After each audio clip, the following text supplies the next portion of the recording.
Osteoporosis খুব common একটি সমস্যা। এই ধরনের সমস্যা নিয়ে অনেক নারীরাই ভুগে থাকেন।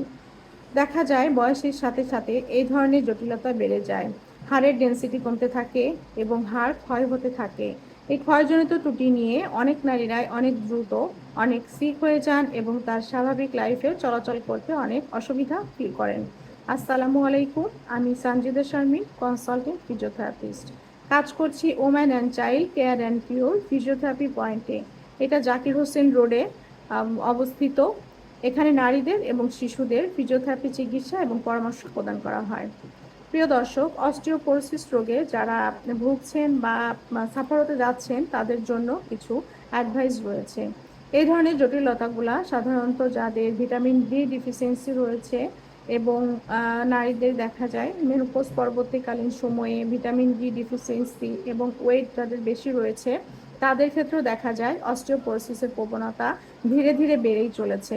তো অস্টিওপোরোসিস থেকে পরিত্রাণ পেতে গেলে কোনো নারী যদি মনে করেন যে একজন ফিজিওথেরাপিস্টের তত্ত্বাবধানে থেকে সবসময় আমরা যেটা বলে থাকি যে prevention is better then cure, অর্থাৎ প্রতিরোধ প্রতিকার থেকে উত্তম।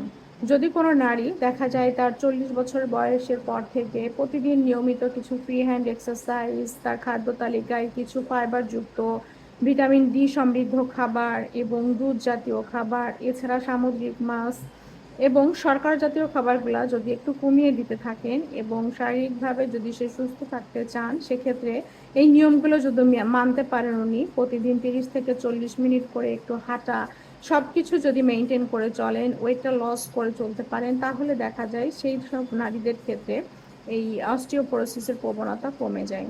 তো সেই ক্ষেত্রে এই সমস্যা যদি জটিলতা থেকে কিছুটা হলেও মুক্তি পেতে হলে একজন ফিজিওথেরাপিস্টের তত্ত্বাবধানে থেকে তার অ্যাডভাইস অনুযায়ী কন্টিনিউ চলতে হবে। এবং মেনোপজ পরবর্তীকালীন সময়ে দেখা যায় মহিলাদের এই সমস্যাটা, হাড় ক্ষয়জনিত সমস্যাটা অনেক দ্রুত বাড়তে থাকে। সেইটাকে প্রতিরোধের জন্য এক্সারসাইজগুলো মেনটেন করতে হবে, খাবারের তালিকায় নিয়মিত পুষ্টিকর পুষ্টি সমৃদ্ধ খাবার খেতে হবে, প্রতিদিন নিয়মিত 15 থেকে 20 মিনিট করে রোদে বসতে হবে এবং তার স্বাভাবিক লাইফে চলতে গেলে, তার অ্যাক্টিভিটিগুলো মেনটেন করতে গেলে ওইটাকেও কন্ট্রোলে রাখতে হবে। এভাবে যদি কোনো নারী মেনটেন করে চলেন তাহলে আশা করি কিছুটা হলেও উনি পরিত্রাণ পাবেন। ধন্যবাদ। এই ধরনের সমস্যা এবং জটিলতা থাকলে অবশ্যই যোগাযোগ করবেন এবং দ্রুত ইনিশিয়েটিভ নেবেন। আল্লাহ হাফেজ।